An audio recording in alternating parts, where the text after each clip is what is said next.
እኔና ጃኒ መለያየትን የወሰነው በሚያስጠላ መንገድ አይደለም። ኦፍ ኮርስ ሁለታችንም እንጎዳለን። ኦፍ ኮርስ እሷም ትጎዳለች፣ እኔም እጎዳለሁ።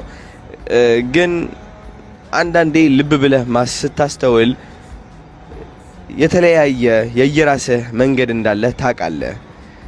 ይህ ማለት ጃኒ ጎዶሎ ነች ወይም ደግሞ አዶናይ ሙሉ ነው ወይም ደግሞ አዶናይ ጎዶሎ ነው ጃኒ ሙሉ ነች ማለት አይደለም። ሁላችንም ሰው ነን። የራሳችን እግዚአብሔር የሰጠን መንገድ አለና ማስተዋልን ይጠይቃል። እንደዚህ አይነት ውሳኔ ለመወሰን ተረዳችሁኝ? ማስተዋልን ይጠይቃል። እግዚአብሔር ያለበት መከባበር ያለበት ማሰብና ትልቅነት ያለበት መለያየት ነው። የተለያየ ነው። እኔና ጃኒ ብትወድቅ የሆነ ነገር ቢያጋጥማት እኔም ብትጽፍልኝ እኔ ወደ እኔ ብትመጣ እኔም ማግዛት ሰው ነኝ። እኔም እንደዛው ማለት ነው። ተረዳችሁኝ? እንደለመዳችሁት በመካሰስና በመወዳደቅ ምን ሰው አይደለሁኝም እንደ አብዛኛው አስተዳደግ ማለት ነው። እና ኮሜንት ስር ገብተው የጃኒ ስም ለማጥፋት የሚሞክሩ ሰዎች በጣም ብዙ ናቸው። ኮሜንት ስር እየገቡ የአዶናይ ስም ማጥፋት የሚፈልጉ በጣም ብዙ ሰዎች አሉ። የራሳቸው ኔጌቲቭ የሆነ ሰይጣናዊ የሆነ አስተሳሰብ እኛ ላይ የሚያሳርፉ በጣም ብዙ ሰዎች ናቸው። እነዚህ ሰዎች ያሳዝኑኛል። ተረዳችሁኝ? በጣም ያሳዝኑኛል። ለምን ሊረዱን አልቻሉማ? መነጽራቸው የተበላሸ ስለሆነ በራሳቸው መነጽር ለክተው መውቀስን ማወዳደቅን የመረጡ ሰዎች ናቸው። ተረዳችሁኝ? መስደብን፣ መተረብን፣ መናቅን፣ ማወዳደቅን የመረጡ ሰዎች ናቸው። ሌላ ሰውን ለማወዳደቅ የሚሞክር የሌላ ሰው ጎዶሎ ነው ብሎ ያሰበውን ነገር አንስቶ እያነሳ ለማውደቅ ለማዳከም የሚሞክር ሰው የተዳከመ የወደቀ ሰው ነው። የተዳከመና የወደቀ ሰው ነው። የእግዚአብሔር ሰው ማለት በመድኃኒዓለም ቀን ላስተምራችሁ የእግዚአብሔር ሰው ማለት ምን እንደሆነ። የእግዚአብሔር ሰው ማለት የሚረዳ ነው። በቃ ዳስት የሚረዳ ማለት የማይወቅስ ወቀሳን የማያበዛ። ብዙዎቻችሁ ማወቅ ያለባችሁ ነገር ሶሻል ሚዲያ ውሸት ነው። ሶሻል ሚዲያ ላይ የምትሰሟቸው አሉታዊ የሆኑ ነገሮች፣ መጥፎ የሆኑ ነገሮች ውሸት እንደሆኑ ማወቅ አለባችሁ። ኦፍ ኮርስ አንዳንዶቹ እውነት ሊሆኑ ይችላሉ፣ ግን ቢሆኑም መረዳትን መምረጥ ይኖርባቸዋል። መሀል ላይ ገብታችሁ የማያገባችሁ ህይወት ላይ ገብታችሁ መፈትፈት፣ ሰይጣንን ማቀላቀል፣ ማወድ። እንግዲህ በስተመጨረሻ ስንጠብቀው የነበረውን መልስ ያገኘን ይመስለኛል። በትላንትናው ዕለት እንግዲህ ሁለቱም ዝምታቸውን ሰብረዋል። በምን ምክንያት እንደተለያዩ ምን እንዳላገባባቸው እንግዲህ በትላንትናው ዕለት ተናግረዋል። እኔ በጣም እየገረመኝ ያለው ነገር ግን ሁለቱ ዝምታን ባሰፈኑበት ወቅት የእነሱ ደጋፊዎች ነኝ ባዮች ስታወሩ የነበረው ነገር፣ እርስ በርስ ስትባሉ የነበረው ነገር ምንም በማያገባችሁ የእናንተ ላይፍ ባልሆነ የእናንተ ሪዝም ባልሆነ ነገር ላይ አጀንዳ ከፍታችሁ ስትወያዩ የነበራችሁ ሰዎች እንዴት ትለያያለች? እንዴት ይለያያታል? አዶናይ ከእንደዚህ አይነት ሰው ጋር መሆን አለበት፣ እሷም ከእንደዚህ አይነት ሰው ጋር መሆን አለባት።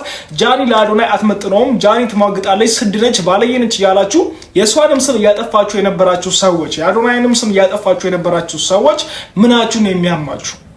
ያልበላችሁ ለምንድን ነው ስታኩ የነበረው? እኔ በጣም ነው የገረመኝ። የምሬ ነው ብላችሁ ስንቶቻችሁ በሺዎች የሚቆጠር ሰዎች ላይቭ ላይ ተቀምጣችሁ እንደ ርዕስ ጉዳይ እንደ ሀገራዊ ጉዳይ ስትወያዩ የነበራችሁ፣ ስንት የሚያወያየን ጉዳይ እያለ ስንት የሚያነጋግረን ጉዳይ እያለ ምን አለ ስለ አርሲ ጉዳይ እንደዚህ ብንወያይ፣ አርሲ ላይ ስለሞቱ ሰዎች የተራቡ ሳሉ ሰዎች ስለ ጦርነት እንደዚህ ብንወያይ የት በደረስን ነበር? የምሬ ነው ብላችሁ ስለ ሁለት ጥንዶች ስለ ፍቅራቸው ብላችሁ አንዷማ ምን አለች? እንዴት መንግስት ዝም አለ አለች። እንዴት መንግስት አዶናይና ያለቀሰች ከልቧ እንዴት መንግስት ዝም አለ? አዶናይና ጃኒ ሲለያዩ እንዴት መንግስት ዝም አለ? ኮማንድ ፖስት ያውጅልሽ መንግስት ወታደር ያሰማራ? እኔ በጣም ነው የምትገርሙኝ። የምሬን ነው የምላችሁ። ስራ ፈትናችሁ ወይስ ለራሳችሁ ማሰብ አቁማችኋል፣ ዘንግታችኋል? ወይስ ደግሞ በአዶናይና በጃኒ ፍቅር ዳቦ ይቆረስላችኋል? የምሬን ነው የምላችሁ። ሶሻል ሚዲያ ላይ ረን እያደረጉ ያሉ ሰዎች ይሄን መረጃ ቢያራግቡት ኦልሬዲ ለመሸቀያ ነው ብዬ አስባለሁ። ወይም ደግሞ የሆነ ቢዝነስ ሊያገኙበት ነው ብዬ አስባለሁ። የሚዲያ ሰዎች ይሄን ቢያደርጉት። ግን ኖርማል ግለሰቦች ላይቭ ላይ ደቅ ብላችሁ የሆነ ነገር ላይ ደቅ ብላችሁ እንባ እስከ ማልቀስ ድረስ፣ በተለይ ዱባይ ምናምን አካባቢ የምትገኙ ሴቶች፣ አረብ ሀገር ያላችሁ ሴቶች በጣም ነው የምትገርሙት። እስከ ማልቀስ ድረስ መንግስት እንዴት ዝም አለ ምናምን። በጣም ስራፈት ህዝብ እንዳለን እኔ የምሬ ነው ብላችሁ አዶናይና ጃኒ ወደ ስትሪም ሚዲያው ከመጡ በኋላ ነው የሆነ ነገሮችን የገለጠልኝ ያለው የገባኝ የመጣውና ይሄን ያህል ስራ አትፍቱ፣ ስለራሳችሁ ላይፍ እንትን በሉ። እኔ ምን ላይ ነኝ፣ ምን እየሰራው ነው፣ ምን እያደረግኩ ነው ምናምን ወደፊት እንዴት ነው አሁን ላይ ምን ላይ ነኝ ያላችሁ ስለራሳችሁ ብትጨነቁና ይሄን ያህል ብታስቡ መልካም ነው ብዬ አስባለሁ። እናንተ ዞር ብለው ለማያዩዋችሁና አንድ ብር ለማይሰጧችሁ ሰዎች ይሄን ያህል መጨነቅ አያስፈልግም። ጃኒም ተናግራለች። እኔ የማላቃችሁ ሰዎች ናችሁ፣ አይቻችሁ የማላቁ ሰዎች ናችሁ። ባለፈው ህይወቴ ላይ አትቀመጡ፣ የኔን ስም የኔን ሎጎ እየተጠቀማችሁ ስሜን አታጥፉብኝ፣ ከሌላ ወንዶች ጋር ፎቶዬን ኤዲት እያደረጋችሁ ፖስት አታድርጉ አለች ጃኒ ራሷ ማለት ነው። እንግዲህ እንከተላታለን የምትሉት ሰዎች ምንድን ነው የምትጠብቁት? ይሄን ያህል መልስ የተሰጣችሁ የማላቃችሁ ሰዎች ናችሁ። አንድ ቀን አይቻችሁ የማላቃችሁ ሰዎች ናችሁ።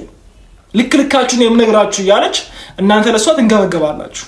ይሄን ያህል ማለት ነው። በጣም አንደርስታንድ አድርጉ። የምትከተሉትንም ሰውን እወቁ። ይሄን ያህል የምታደርቁትንም ሰው እወቁ።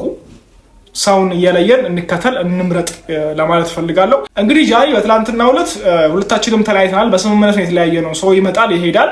ያን ያህል የሚያስጨንቅ ነገር አይደለም። እኔ ዲፕሬሽን ላይ አይደለሁም፣ ደስተኛ ነኝ። እንደኔ ደስተኛ የለም። ሀዘን ላይ እንዳለው ያስመሰላችሁ ቪዲዮ አትስሩብኝ በማለት እንግዲህ በትላንትናው ላይቭ ላይ ተናግራለች። እንደዚሁም አዶናይ ደግሞ በትላንትናው ዕለት ሁለታችንም የተለያየ ነው በስምምነት ነው፣ በመሀላችን ሊያግባባን የሚችል ነገር ስላልነበረ በስምምነት ተነጋግረን ተለያይተናል። ይሄንን ነገር ስናደርግ እኔ እንደምጎዳ እሷም እንደምትጎዳ አውቀዋለሁ። ነገር ግን ነገ ላይ እሷ ብትወድቅ ወይም እኔ ብወድቅ የምንደራረስና አይዞን አይዞሽ የምንባባል ሰዎች ነን ብሎ በትላንትናው ዕለት መልካም ጎኑን ወይም ደግሞ ያን ያህል በቁርሾ እንዳልተለያዩ እንግዲህ ነግሮናል። ለሰዎች ሳደርግ ወይ ደግሞ ህይወት ውስጥ በህይወታቸው የሆነ ነገር ሳደርግ ነገ ተቀይሮ ሊበላኝ እንደሚችል ያ ሰው ኤኒታይም ጭራቅ ሊሆን እንደሚችል አውቃለሁ። ገባሽ? ኤክስፔክት ማድረገው ዛሬ ጥሩ ስላደረኩለት ጥሩ ይሆናል። ሰው ጥሩ ካልሆነ ምንም ብታደርግለት ጥሩ አይሆንም። ውስጥ የሆነ ነገር ካለበት ምን ብታደርጊ አንቺ የፈለገ መልአክ ብትሆኝ አይቀየርም።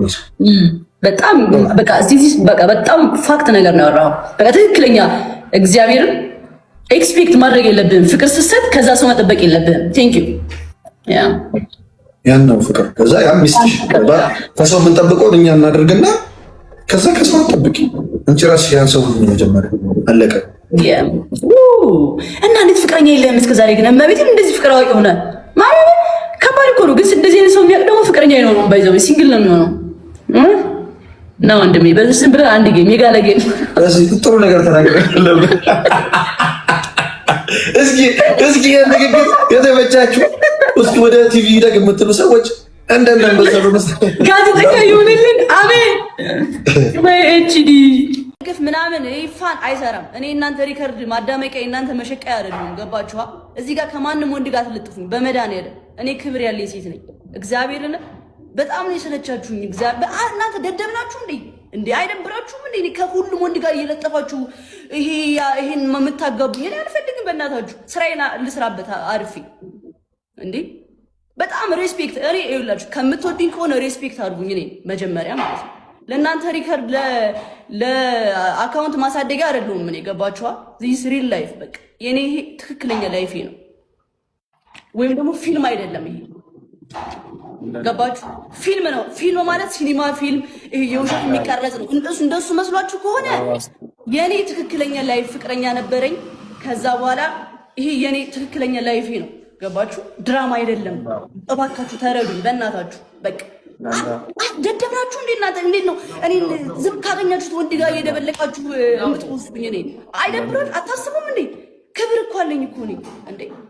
አሁን እንደዚህ ብዬ የምናገረው እንወዳታለን ብላችሁ የኔን ቢራቢሮ ከስር እያደረጋችሁ የምትፖስቱ እናንተ ነው፣ ለእናንተ ነው የምነግራችሁ። ገባችኋ? አትወዱኝም ሲጀመር እንዴ። እንደዚህ አይነት የሚወደኝ ሰው አልፈልግም እንዴ። በጣም ነው የሚያስጠላው። እኔ አልፈልግም እንዴ። ምን ሆናችሁ ነው? ከዚህ በኋላ ከማንም ወንድ ጋር እንዳትፖስቱኝ። በጣም ነው የተናደሩት። አሁን ነው ትዝ ያለኝ መብራን ጋይስ ፍላወር